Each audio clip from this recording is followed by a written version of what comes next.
which should be working. So hi, everyone. I'll start over. My name is Sahar Ansari. I am a partner at R&D Partner, a firm that works with tech companies on government funding, as well as co-founder of Fundika, an AI-powered solution search engine for the identification of government funding. So I hear that it's working, so that's great. Today we're here in the context of Women of MENA in Tech, the Montreal chapter, for which I have been a founding member for the Montreal group, now been here in existence for almost 3 years. Women of MENA in Tech is a 7-year nonprofit organization that was established in Silicon Valley. The mission of this nonprofit is to close the gender and diversity gap in STEM by connecting, mentoring, educating, and elevating Middle Eastern and North African women globally. We have over 35,000 members, 90% of which identify as and have self-reported as engineers, data scientists, researchers, founders, entrepreneurs, investors, innovators. So through our programs, what we strive to do is to inspire technical women, foster community, provide tools to help them develop their career. I'm joined today by the rest of the Montreal team for Women of MENA, so panelists Tabrizian and Nazanin Rezai. We have a really interesting discussion planned for you today that's meant to be somewhat of an introduction to the Web3 space, as well as allow you to begin understanding and engaging with opportunities in this space. We're going to dive into discussions around emerging tech and trends in the AR, NFT, ESG, AI space. So from just being privy to some of the pre-panel and prep discussions, I know we're going to learn a ton, and it's going to be a really interesting discussion. So to kick this off, I'm going to introduce you to our moderator, Janelle Chalui. And going to invite her to join us, as well as the other panelists. So I'll just bring her on here. So Janelle is the CEO and co-founder of Venusverse. Venusverse is Canada's first female-founded, female-focused educational program, incubator and NFT collection with the goal of closing also the gender gap and removing barriers to entry for women in the Web3 domain. So very relevant to our discussion today, and we're really very honored to have her. Through educational and networking sessions, a Web3 incubator platform, and their own collection of NFTs, Venusverse aims to provide women with valuable insights and opportunities to participate in the emerging digital economy with confidence. Prior to launching Venusverse, Janelle worked in fundraising and business development at universities, hospitals, nonprofit, including Communitech, a Waterloo-based innovation center, helping companies start, grow, succeed. Has a wealth of knowledge in that space, and even led Canada's first ever $1 million Leaders Prize, a competition that explored the use of AI to identify fake news and limit the spread of misinformation across the globe. So thank you so much again for being with us, Janelle, today. I will add everybody else and our other extraordinary panelists here and pass you the baton. Thank you, Sahar, and thank you for an awesome introduction. I'm not even going to do my own. That was perfect. I'm glad. And thank you to the Women of MENA in Technology for hosting, the Montreal chapter for hosting this, what I consider to be a very important discussion, very timely discussion right now. So welcome to all of you, and welcome to our amazing panelists. I think we're going to have quite the discussion today. Really rich content, not enough time for sure. So we'll get right to it. So Justine, Sahar already introduced me, so I will actually pass over the baton to Justine. If you want to go ahead and introduce yourself, and then we'll do quick introductions. Yes, of course. So hello, everyone. I'm Justine. I'm the CTO and co-founder of a new thing that's called Lighthouse. It's a Metaverse-focused search engine that allows users to search for places, assets, events, as well as friends on the Metaverse. We're focusing essentially on the blockchain-based worlds. And we also allow our users to jump between the different worlds. So if you had to explain it to your mom or your grandma, I guess we would be kind of the new Google map of the Metaverse and the open Metaverse.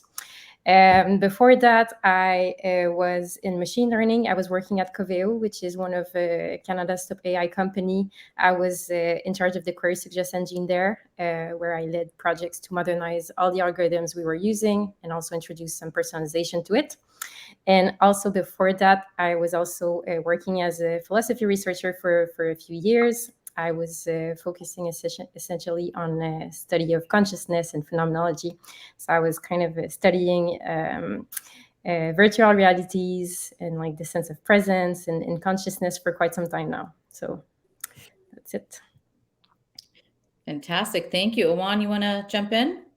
Hi, everybody. My name is Awan Jones. I'm the CEO of Phenomena. What we do is we build out virtual reality esports arenas. So our customers are arcades, family entertainment centers, amusement park, theme parks. So we are basically the sport of the metaverse, where sports meets gaming. 30 countries now and growing quickly. All this stuff gets done right here in Montreal. And I'm excited to speak to you guys about all the stuff that that Janelle is going to ask us about these interesting and hot topics. Great. Thank you. Elham, over to you. Thanks, Janelle. Hello, everyone. My name is Elham. I'm a postdoctoral researcher at the University of Montreal, and currently I'm working on the development of machine learning methods in sustainable finance and ESG. And I'm focusing more on climate-related topics. I'm also a lead of AI scientist at ClearSum. ClearSum has a mission to help business in creating financial and social value. They provide consulting services that place climate resilience or environmental performance and sustainability principles at the core of corporate strategy. At AI Launch Lab, I am an AI project manager and support students to successfully accomplish AI-based projects. I have specialties in algorithm development, machine learning, and optimization. I got my PhD in mathematics from Polytechnique Montreal. My interest is mainly applying artificial intelligence for social good. Thank you, Ilham. I think we have a little bit of feedback. I'm not sure where that's coming from. If you want to flag it, I'm not sure if it's you or not, but flagging that. Sorry. No worries. Okay, and thank you for that great introduction. Okay, so we'll begin today in the world of Web3, which is the rapidly evolving world right now. It's happening so quickly, I can't even keep up on what's happening. And it's actually the umbrella for where all the technologies that we're going to be talking about today is kind of the umbrella for all the technologies. So why don't we start with, kind of talking a little bit about what some of those technologies are. So we're going to be talking about the metaverse, cryptocurrency, obviously blockchain, DAOs, AI, gaming, AR, VR, NFTs, and ESG. So those are some of the topics we're going to cover today. Justine, I'll start with you. Can you tell us a little bit more about Web3? What is Web3? How the evolution, obviously it's the third major evolution of the internet. So how did the evolution happen from Web 1, Web 2, what those components are, and how is Web3 different? Yeah, sure. So it's becoming more and more common, I think, to divide the evolution of the web between those three phases.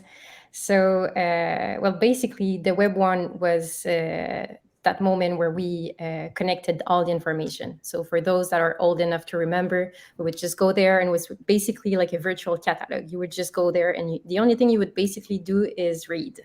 And then Web 2 happened, and it added this social layer to it. It was connecting everyone. And then the big platforms that we know today emerged, like Facebook, Google, and many others.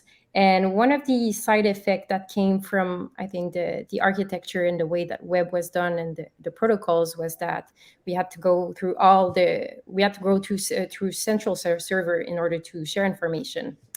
And what has happened with blockchain very recently is the fact that we don't need those central servers anymore. We can share data in a peer-to-peer way, which leads to Web3, which is basically a blockchain-based internet where people can not only read, write, but also own the data that's out there. And it's very transparent and it's peer-to-peer. Yes. So we're cutting out, there's a lot of efficiencies I feel in Web3 that are going to be created, obviously. So it's peer-to-peer, transparent, and like you said, on the blockchain, which is fantastic. So Awan, with the world of Web3, we're going to see gaming obviously taken to the next level. Can you talk a little bit about what that's going to look like in the world of Web3?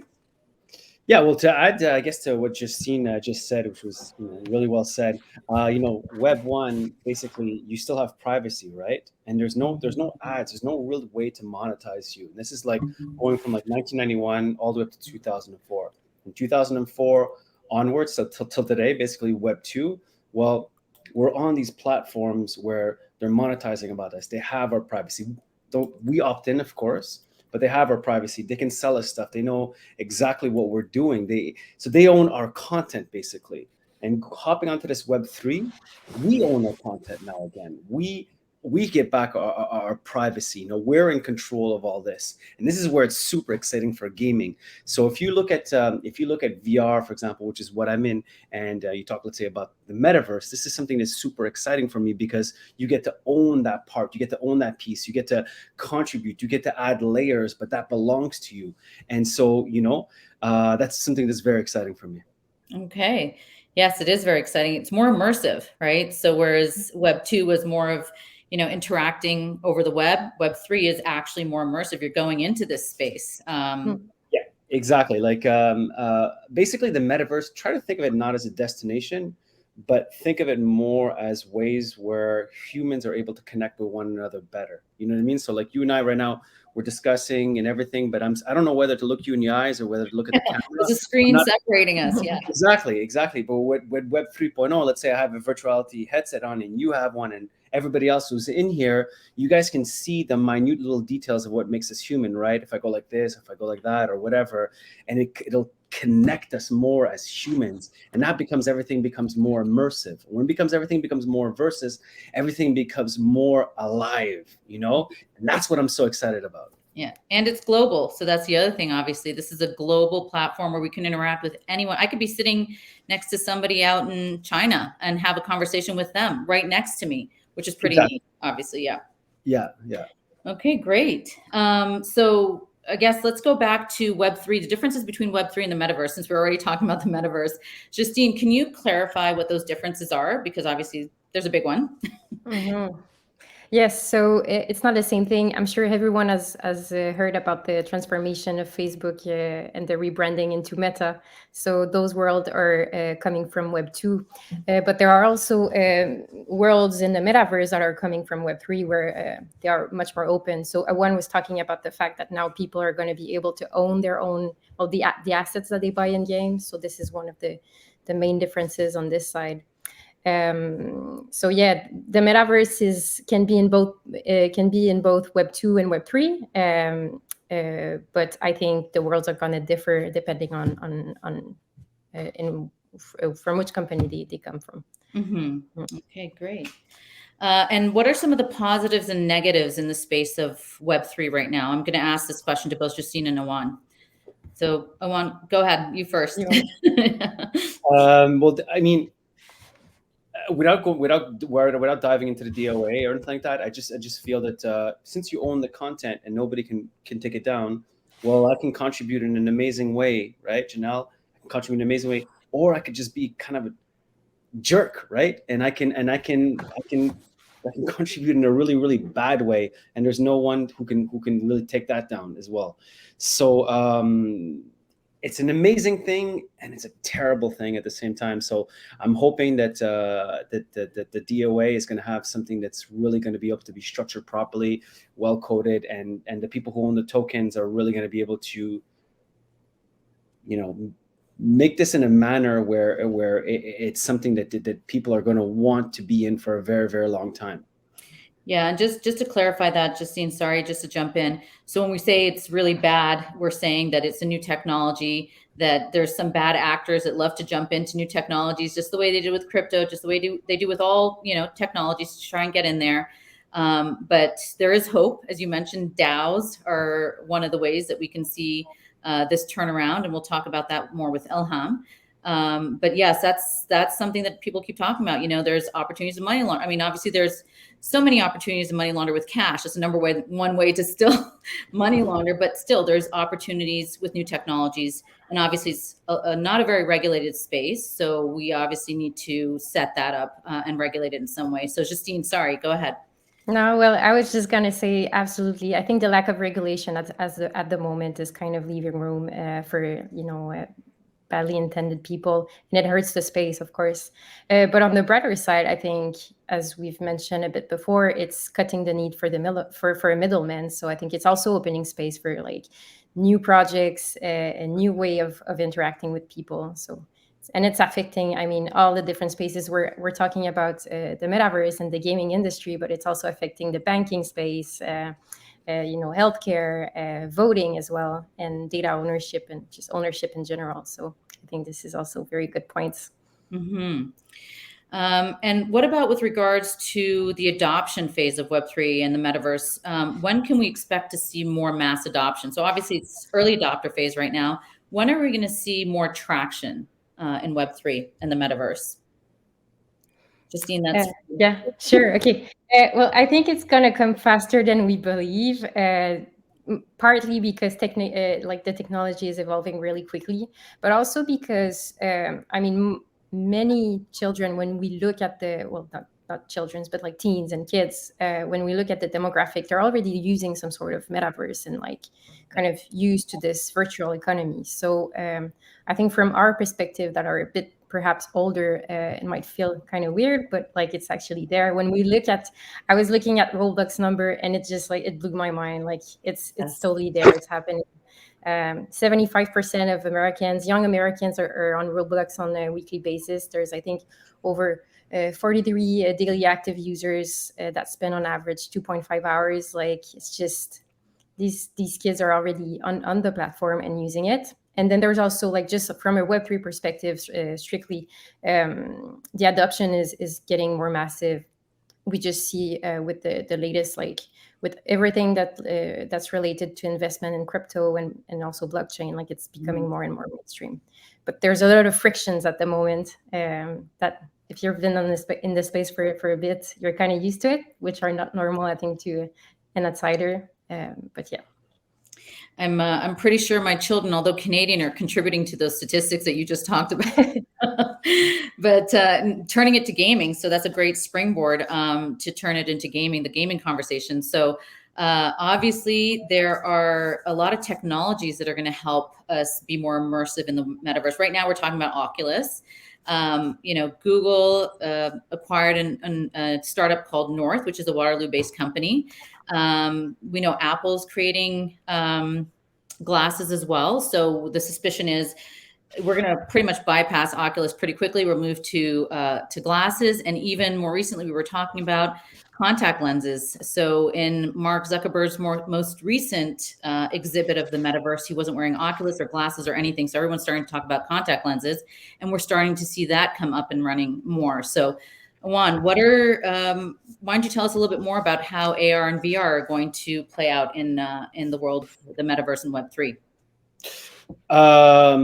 It's a very good question. That was a very loaded question with a lot of different ways I can go through this. But I can give you my personal opinion on this. And it's like, first of all, what Web3 is going to be and what the metaverse is and everything, nobody really knows. Like, that's just the truth. Okay. Like, nobody really knows. Okay. And betting against Mark Zuckerberg is a very bad idea. Very, very, very bad idea. He's you can say what you want about the man. You may like him, dislike him, say this, say that, whatever. But he's one of those few entrepreneurs out there who understand psychology just as much as he understands computer science. And you know what I mean? He mixes those up very, very, very well. In my opinion, the best. And when you have billions and billions and billions of dollars at your hand and you bet almost $1 trillion company on the future of immersive medias of AR and VR, I would not have bet against you. However, with Microsoft acquiring Activision and Blizzard, they're there too. So how this whole thing is going to play out, and I really do believe this is I do believe it's going to play out first in the gaming space. I really do believe that. Facebook, Meta, whatever you want to call it, they sold 10 million units of Quest 2 over the last year and a half. That is those numbers are extremely impressive, and it shows no signs of slowing down right now. So so if I had to say, the person who's in the lead right now is absolutely Mark Zuckerberg and his initiative with Meta. And starting off with gaming, in my opinion, is really the right way of going with these titles. That's why you see him buying studio after studio after studio to fill out the content space with games that are really interesting, that get people hooked in. You want retention. You want people in there for a long period of time. That's how you show growth. That's how you can kind of stack and build from. So I'm not sure if that answers your question. I know that it can kind of go, but I'll let Justine wants to add to this. I'd love to hear more her thoughts and as well. Yeah, well, no, I cannot not agree. Bloomberg is predicting that by 2024, the metaverse market will be like $800 billion. So, Yep. I mean, this is why we see like Meta investing 10 billions a year. I was just watching last week, I think, the AI labs from Meta, and the technology that they're doing is amazing. They're doing all sort of exploration and really fixing problems that we have. So this is why I think, like, in technology, time compresses, and we might be surprised at like how fast it's going to be adopted very massively. Yes, I feel the glasses are going to be here sooner than we even know, as opposed to the Oculus. So we'll see. And when do you think VR will become more mainstream, and what will happen to AR after that starts to happen? So when AR becomes more adopted, what happens to VR? That was yeah. Okay, sorry, I didn't want to put the mic there. I apologize. Well, to me, those are two very, very different technologies. And I started my first AR company in 2009. And I sold in 2016 and got out and started Phenomena in VR. They're completely different. Their use cases are completely different. How you're going to use them are going to be completely different. One is to augment the world around you, right? To augment the world around you. And the other one is to transport yourself into another world. So the use cases and how you use them on a day-to-day basis are completely different. VR is already there. We're already there. It's just now more about selling more units, getting more and more adoption. AR, however, has got many more years to go, in my opinion, before it becomes a real thing. It's because it's a lot more complex with, spatial computation, the whole internet is going to work with AR and stuff like that. Hey, this is complicated, very, very complicated stuff. Stuff that's too complicated for me, actually, to tell you the truth. But we are not, in my opinion, we are not close yet for that. And it's not as if there's one technology that's going to win over. I think it's just like we're going to have multiple devices, and I think many people make the mistake of reducing metaverse to VR, but it's not like you're going to be, metaverse is just like mixing virtual and digital realities together. So either you go on your laptop, is it going to be on your phone? Is it going to be on your glasses? It's just like, it's going to be device agnostic. Okay. Yeah. Sometimes I'm watching the same thing, right? And sometimes I want to be on my laptop to consume this information, consume the exact same information on my telephone right here. But sometimes I want it in this way because maybe I'm sitting on the couch. We keep forgetting about the human element of how we consume and engage with information or content. And so that's how I feel that this is just the glasses, whether it's AR or VR, is just another window in which we see the world around us, or we transport into it. Okay, that's very informative. Thank you. And so with gamification, I think a lot of us don't realize that it's not just about games. You can use gamification for everything, including education. So where do you see gamification going in the world of Web3? Well, it has already touched on the economics. So you see Axie Infinity that has its own model is based on play to earn. So I think like people are kind of making money now as they play. But I think you're totally right. I think the way education is going to shift, or it should shift, like just to adapt to the new reality of like the kids and the way they interact with technology. So, but I don't have an answer. It's it's pretty The world dense. is our oyster, is what I'm hearing. Awan, do you have any comments on that? No, it's I'll be honest, man, it really is unclear. You know, it's like being in 1990, you know what I mean? And the web browser is not out. Like, we haven't even figured out HTTP yet. Like, it's not, it's coming. Mm-hmm. We're not there yet, and there's all these possibilities, and all these great minds out there right now are coming up with different ideas over what it could be, and it's gonna happen organically. The market will choose what is the best way in order for us to consume the information or content that we want to have on a day-to-day basis. So. Absolutely.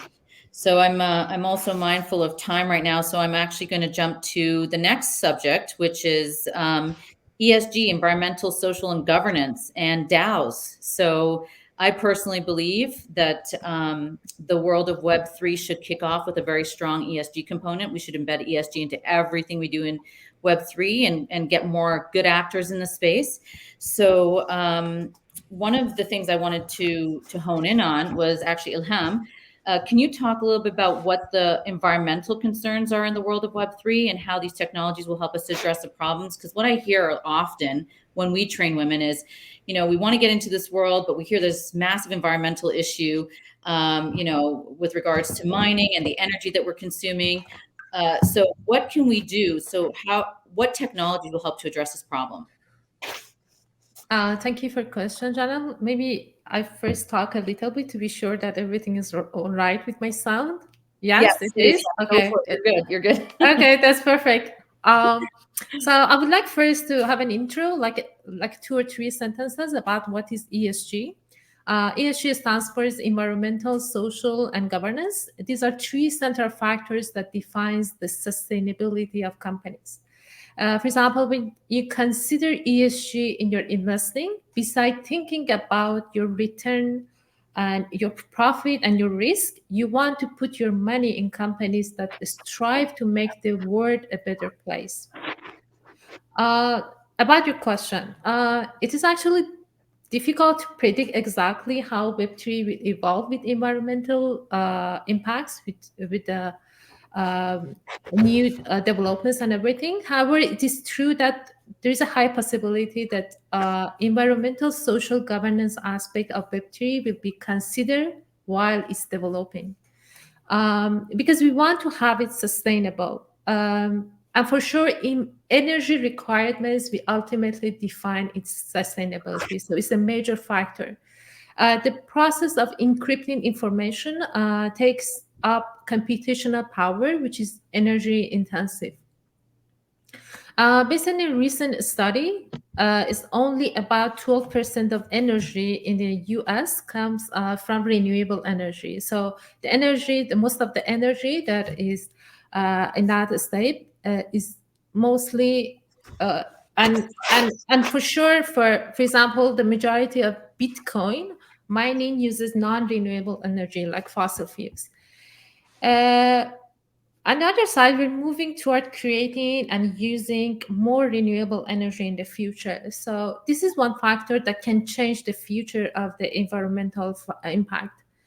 Another thing that is about the energy efficiency. So newer blockchains now are focusing on developing less energy intensive methods and technology, in addition to using some computational tools like supercomputers or quantum computers. And so the last factor that I can mention here is the new technology that comes with Web3.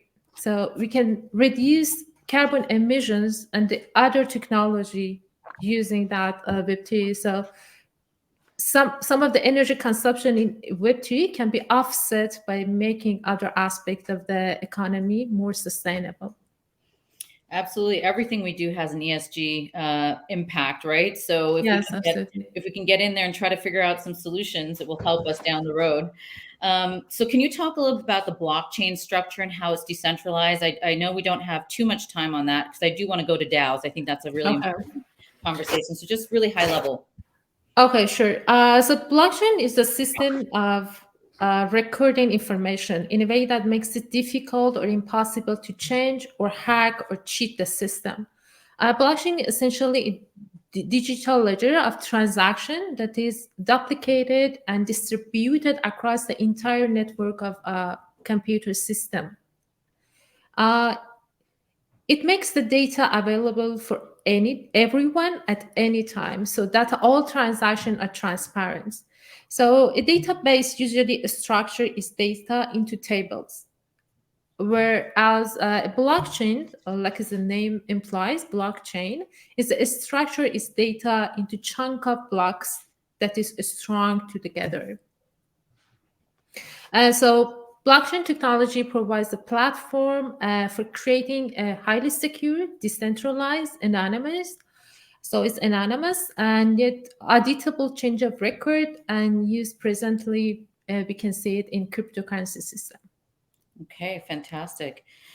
And then on to DAOs, which is obviously built on blockchain technology. So DAOs to me could be the workplace of the future, could be governments of the future, who knows, right? So there's a lot of potentials for DAO in the Web3 space. Can you talk a little about what they are and what are some of the how do they work? What are some of the positives? Are there any negatives? Yeah, sure. So DAOs is the acronym for decentralized autonomous organization, which is actually, we can say that is a software that running on a blockchain that offers user ability model for the collective management of its code. So in broad terms, we can say it is an organization that is run through rules encoded as computer programs, like smart contracts, we call it.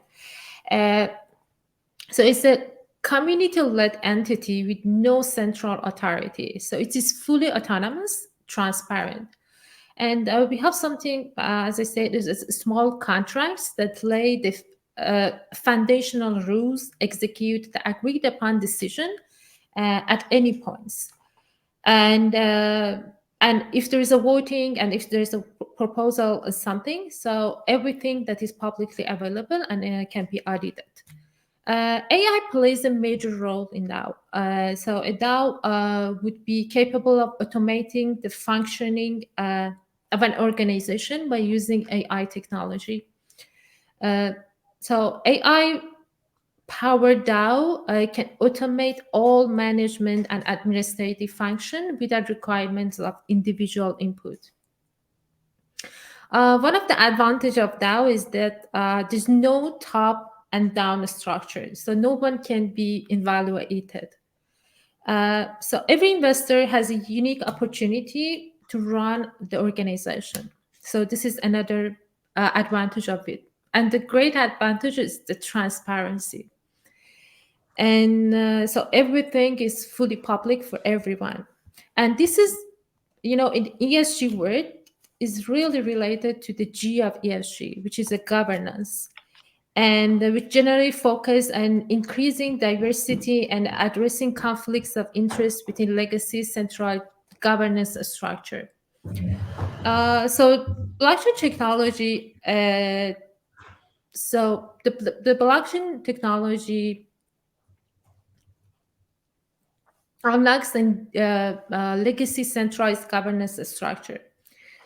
And so the only disadvantage that I can mention here is, I think Justine also mentioned that as a disadvantage, is the regulators and the government, that they want to rule and control DAO and its members, but that's a challenge for them. Okay. Yes, it is a hot topic these days. So thank you for your answers, Ilham. I know, Sahar, I'm checking with you for time, a quick time check. I know we can jump right into NFTs and talk a little about the disruptive spaces. So non-fungible tokens, NFTs. For those of you who are aware of what NFTs are, they're a pretty hot topic these days and mostly based around art, digital art. That's where they're starting. But there's a whole world of utility that can be built around NFTs that I think that there's a ton of innovation that can happen around it. So what are NFTs? They're a unique crypto asset, which originate on the Ethereum blockchain, which, by the way, is a Canadian technology. The idea is that unlike cryptocurrency, whereas, so for example, Justine has 1 Bitcoin, I have 1 Bitcoin, those values are exactly the same.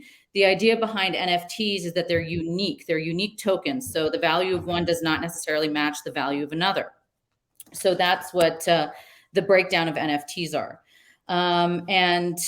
So as I mentioned, they're pretty big in the art community right now, digital art. So the way artists are starting to use it, not just, obviously selling digital art, but there's musicians and there's filmmakers, for example, who are trying to disrupt the space, and they're going to more of a peer-to-peer model. So for example, if you're a filmmaker and you want to put out your own film and you don't want to have to go to a big studio, what we're starting to see is that these filmmakers are starting to put out little pieces of their film and crowdfunding for the films. So they're basically selling it to their fan base as NFTs, and they're getting their fan base to support them.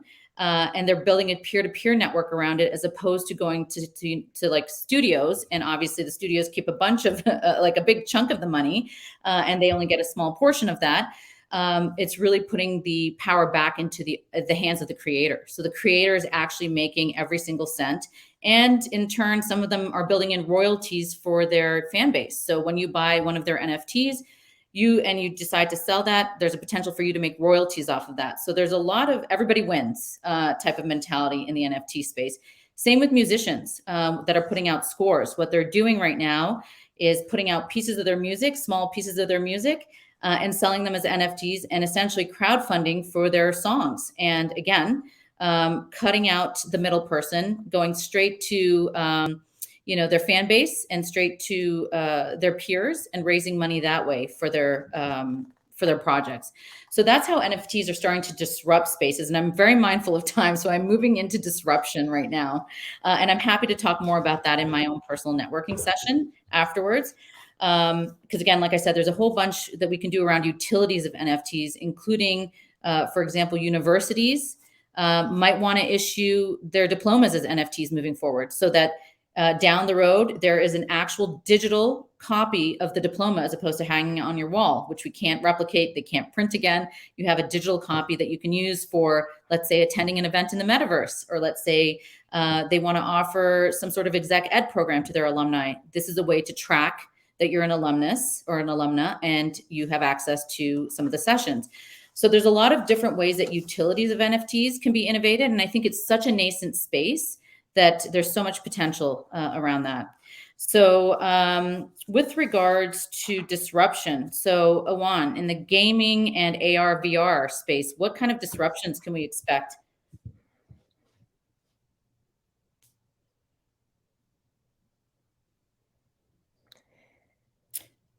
You're muted. Yeah, I was going to wait till you start talking, but there's a long pause. So.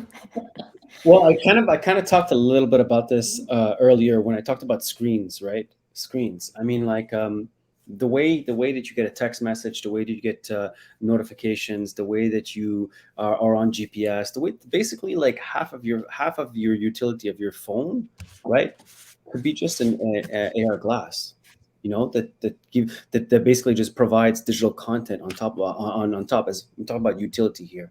So that's the way that that I truly believe that that AR is going to disrupt mobile telephones, because look around you, look around you, observe people, even observe yourself, and you just see these kids kind of like your head all the way down like this, looking at the screens and stuff like that, especially if you go in the metros or bus or whatever. It's gonna get disrupted at some point by glasses, because looking down on the screen is not natural. But being able to just looking forward, seeing the world around you, seeing the beauty around you, and then after that receiving information in a manner that your eyes really capped it and then your brain can understand it, I really believe that that's going to be the major disruption of this device that we're holding in our hand. That's what I believe. Thank you. And Justine, your thoughts on, what kind of disruptions we're going to see come out of Web 2 right now, social media, internet, all that good stuff. Yes, so I think the biggest part of it, and I think it's something that has been on my mind for like quite a lot since I'm coming from a data science background and like machine learning, but I think it's basically data ownership.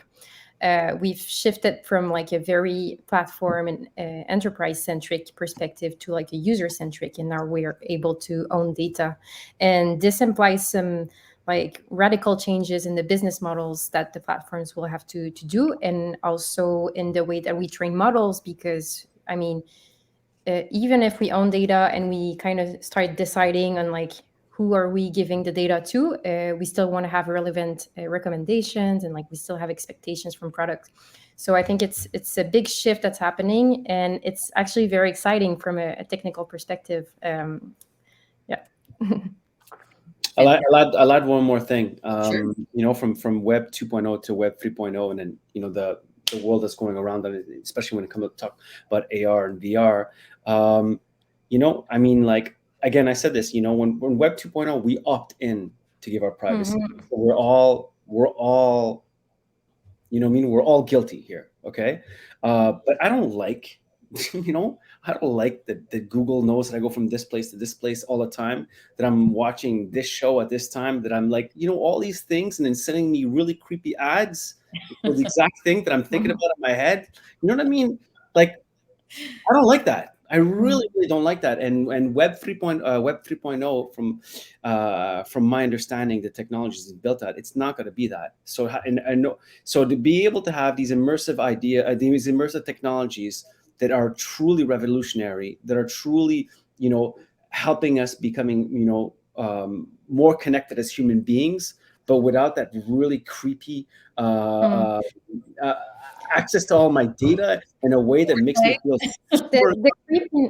The creepiness comes from the lack of transparency. So you say you opt in, but then we don't have any trace of like what's actually being tracked on you. So I think this is going to change. Like, I don't think, well, I mean, some people really think that the total privacy, anonymity is the way to go. But I think like you can do a lot with just transparency. Like, if you knew like, oh, okay, I just received this creepy ad just because they gathered some data when I did X or Y, I think at least, well, it's not as creepy anymore after that.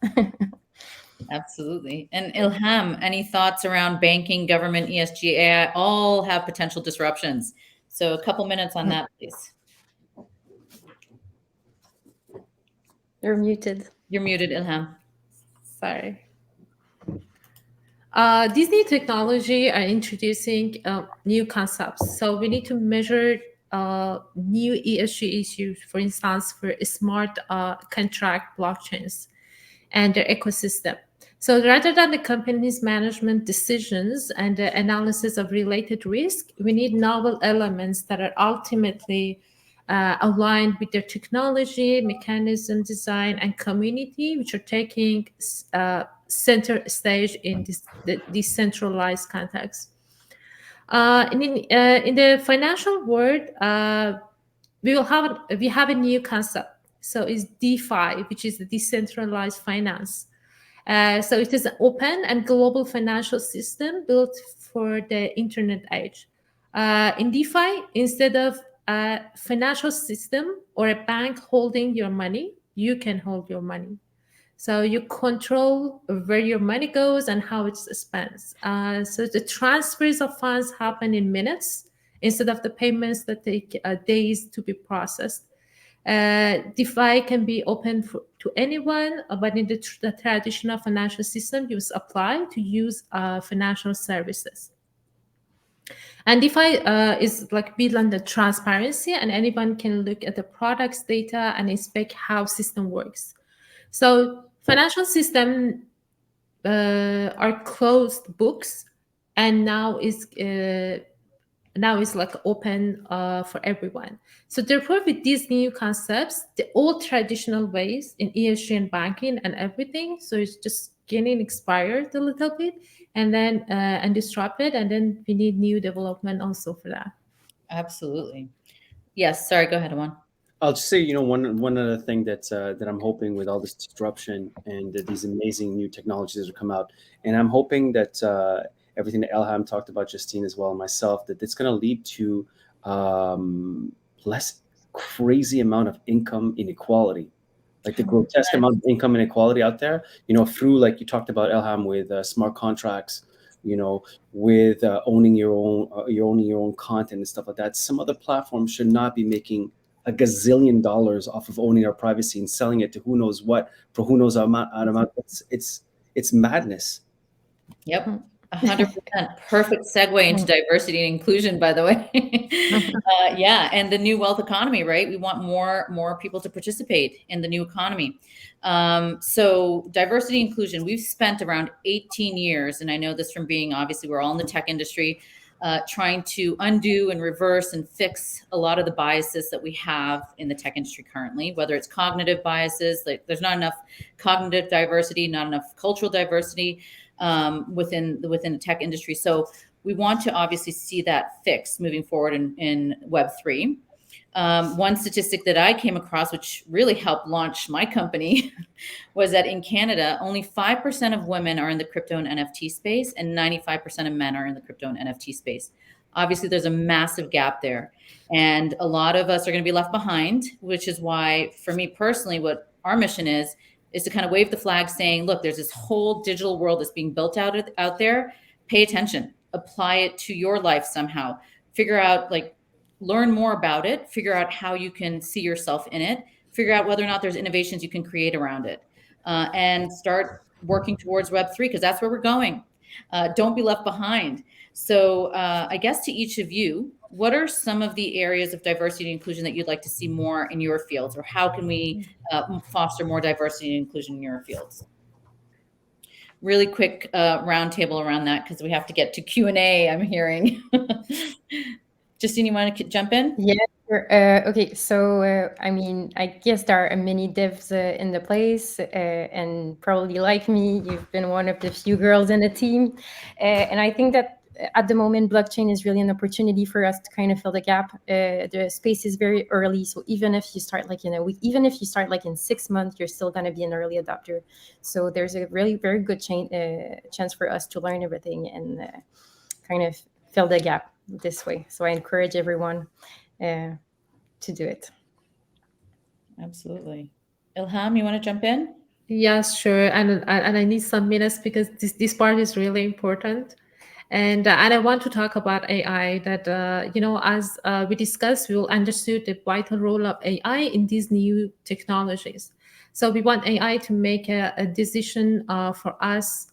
So what happens if all the AI models are made mostly by men? So we'll have the same concept as a men are making decision for us. So in only 22%, so you mentioned NFTs, but in AI, it's 22% of AI professionals globally are female. So increasing representation and diversity in AI development is crucial to producing better products of value to more people and avoiding biases. We need to get more women into AI. And if you want to also link it to ESG, we know that there is one metric that is important which is in the social component of ESG, which is about gender equality to measure the sustainability of companies. So a survey found that firms with female CFOs are more profitable and have produced superior stock price performance compared to the market average. And the question is how we can attract talents to the AI world. Actually, this is our mission in Women in AI Canada, which we do some events and we encouraging interest amongst girls and women to join the AI world. And because we need to correct the view that this job is only male career path. And so I would like to just say 2 or 3 sentences to encourage any woman that is here. So AI jobs is highly paid. We have 40% growth in employer demand for both data scientists and data engineering by 2020. So that is the big, this survey was by IBM. So that's the big growth that we have seen, and it will continue, with the new technology and everything. So AI is the future. So you can have a great career path, and you can have a tremendous career outlook. So why not women join and get the benefits of all these opportunities? Yes, and I love the pitch in there. You make money in AI. Let's go. Yes. Let's get more women in there. Awan, over to you. For me, if you look at, let's say, the gaming market right now, it's 45% women, 55% men. Okay. But traditionally, it's been 80% of the workforce is men, 20% of the women, 20% is women. However, in the last year or two, that number has actually gone up significantly for women. So awesome. Every woman that I've had a chance of working with at the company, it's been amazing. It's just that I'm going to just be honest here. We don't receive enough CVs. So just call for CVs, everybody. Awan's hiring. Right?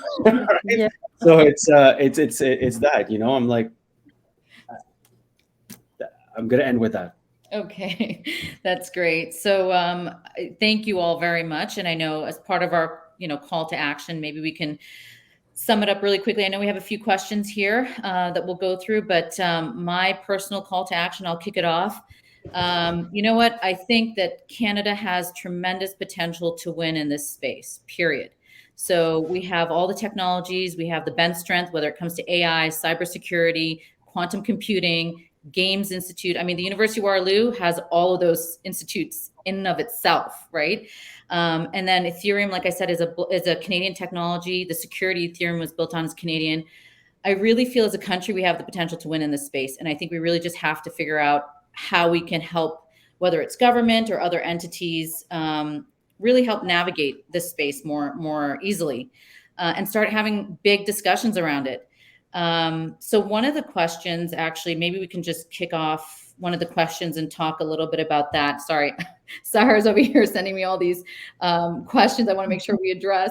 So can you please tell us how we go about reskilling to be part of the evolution of some of these technologies? What skills are required? Go ahead, Awan.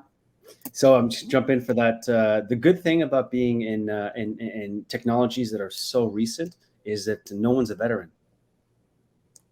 Nobody's a veteran. So it becomes the gap to be able to become skilled in order for you to get into these technologies is much shorter. Except for Elham, who's got like 2 PhDs and she intimidates me. But other than that, like these new technologies, it's you can get into them much quicker, and that's an advantage for you all. Absolutely. And so the reason why we started Venus Verse was just for that, just to start at a very high level, explain to women exactly what's in the world of Web3, from blockchain technologies to cryptocurrencies to NFTs to Web3, and really give them a high level overview so they can start figuring out how they go about making their next move. So I totally agree with you, and I don't think you need tremendous reskilling at this point. I think you just have to learn more about what's happening in this digital world and just figure out how you can jump in, apply it to yourself. Any other comments around that? Okay, go ahead, Justin. No, okay, really quick. I totally agree with you guys. And now I just wanted to say, because I wanted to do my call to action. If you are curious about anything that's related to this, we are heavily hiring. We're just looking for driven people who want to learn with us. So please come and meet me afterwards. So that was just kind of my 2 seconds. So two opportunities for hiring for the rest of the group. So jump in. Okay. And Ilham, do you have anything else to add around reskilling? Just like about the ESG, as Owen said, like these new technology is because I am in the world of the research. So that the research is about like developing new things in that space. So when I'm doing research, I can see, okay, I have a lot of ideas that I can apply it and make something different. And this is the major thing about this new technology. And about rescaling, I'm in the academia, so there's a good place for learning. There's a lot of place for like learning this new technology and getting in that world. And like, yeah, just to get acquainted with the space, Twitter, Discord is like the two places. And then just have a look at the smart contract structure, I would say. Look for solidity if you want to like be very specific, but those are like kind of the few key points I would point at. Absolutely. And to add to that, so as part of our Venus First incubator, it's going to be a Web3 incubator starting with NFT artists. But the idea is that we will teach women how to do smart contracts. We will teach them more about coding. So we're starting to make this happen, hopefully. So one of the other questions is, how do you see the support from public institutions to help innovation in the disruptive industries of Web3? This is a loaded question. NFT, Metaverse. So anyone want to take that first? I'll jump in. No, go ahead. So clearly it's not a regulated space. So I think there's a lot of trepidation right now from people around jumping in and making sure that, we're staying in bounds. And I think what government can do is help us, or we can actually help government. I know we put a lot of onus on government to figure these things out, but I don't think it's them versus us. I think it's us together, coming together. So academia, businesses, large businesses, small businesses, and government come together to talk about, what do we want to see in this space? How do we want to iterate? How do we want to see Web3 develop for Canada in particular? So to start, it's by having the conversations with those that are in the government, in space of government, and start pushing the envelope a little bit about, when can we start talking about this? In my personal opinion, because that's what I've been doing. It's a little bit of a movement. Absolutely. A lot of education that has to be done on this side, I think. I mean, with the general public and also with the institutions, but I think if we work together, something very strong could come out of it and could beneficiate both spaces, or, I mean, all the society. Absolutely. Go ahead. Yeah, I'll say just give us the money and butt out. Give us the money, but butt out, and then we'll have like a little thing where we both kind of agree on. And then, because I think that's what you need. You need like, especially now, right? You need more startups. You need more young, smart people like probably a lot of the people who are listening to you right now. I'm sure you have a startup idea. I'm sure you'd love the Canadian government to give you guys some money to be able to come up with your next amazing idea. And that's really what we need. Give us the money, butt out. Okay, and the next one is, so Ilham, I'm going to throw this to you. Can you please tell us about your vision for Web3 and DAO structures in Canada? I don't know exactly about this concept in Canada, so maybe Janelle, you can tell something. So, I mean, if we're talking visionary, because again, this is uncharted territory, so we can talk about visions all day. So what I would love to see is, for example, taxes. We're already set up. We're already set up as a country where we have a lot of taxes, and we have really social networks created within government. So why aren't we thinking about creating DAOs, for example, for taxes? Like when we pay our taxes, is there an opportunity where we can vote on where we put our taxes, how much money we put to what? And there's more of a transparent structure around that. That is an example, albeit maybe not one government wants to hear, but there are opportunities for us to create efficiencies around this, right? For both government and for Canadian citizens. So DAO structures can be anything from corporates. I do think it's the future of corporates, having people vote into who's the next CEO, for example, directly vote into who's the next CEO, how we're spending our money. Not necessarily all across the board, but there are ways that we can foster more transparent opportunities within Canada, right? Through the DAO system. That's just a high level vision, but there's many opportunities, I think, for DAOs in Canada. Anything else?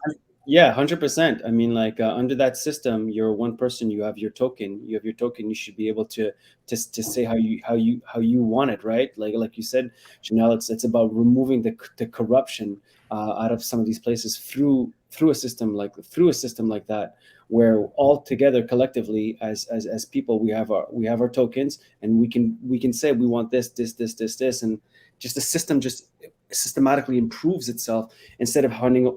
Again, this is me personally. Instead of handing over power and then sometimes allowing corruption to kind of rot at the core of who we are as a society. So that started me philosophically. Yeah, it's a more efficient structure for everybody, less on everybody, right, and more transparent. So we have another question here. So data is the most valuable resource for the last decade. How would governments and the big businesses allow Web3, good question, as we were talking about this, where we own our data, threatening their immense value and control, make money and tax? How can Web3 be deployed regardless of legislation and big tech buy-in? It's already deployed. I feel like saying, it's already there. And so blockchain doesn't require one person to say that it exists. It's distributed and it's decentralized by nature. So it would be really tough for companies to go against it. That's kind of my take on it. Absolutely. I agree. I think it's to the point of what we were just speaking about, right? I don't think there's any going back. We already know this technology exists. We're already there. We're moving forward. It's just how do we build it for the better of, really, my personal preference is Canada, right? It's for the better of Canada and all of us. So that is it. Sahar is here. Sahar, I know I went 1 minute over. No problem. I mean, I think there's a lot still to talk about. We could go on for quite a while, and we've packed in a bunch here, but thank you all. I think you did a really great job of going from the basics into, a lot of really relevant, interesting information. So thank you again for all being part of this. I think, the conversation can continue with each of you. I know that Owan has to kind of jump earlier than the others. So what we have next as part of today's event is networking in the sessions. So on your left-hand side, you should see a section that says sessions. There'll be a networking room for each of our speakers today. And so you'll be able to connect with them directly. You can move around between rooms to meet with each of them. And beyond that, I'd just like to say, again, thank you all for being part of this event today. We'd love to have you all as part of our Women of MENA in Tech community, speakers, attendees, and all. The idea is we kind of want to bring together the community. We do so from a Montreal chapter basis on a quarterly basis. The next one we're hoping to do in person, so fingers crossed. And be able to meet each of you there. Otherwise, we also have, global initiatives, mentorship, as well as events. One of them coming up is March 30th. We have an award, so Women of MENA in Tech Awards, where we're highlighting some great supporters of our community and strong women in the tech space. And so that'll be a great one. We also have some surprise speakers, and I will tell you one of them, I know who she is, and it's a really good one. So I invite you guys to join us. Lastly, I'll say we are looking for one more member on our Montreal Women of MENA in Tech team. So if anyone's interested, you can email us at Montreal at Women of MENA in Tech. We'll put the email in the chat and let us know. So that's it. Thank you so much, everybody here on the stage. Owan, Janelle, Elham, Justine, again, thank you. And we'll meet everybody in the sessions. Great. Thank you. Thank you. Please don't chat.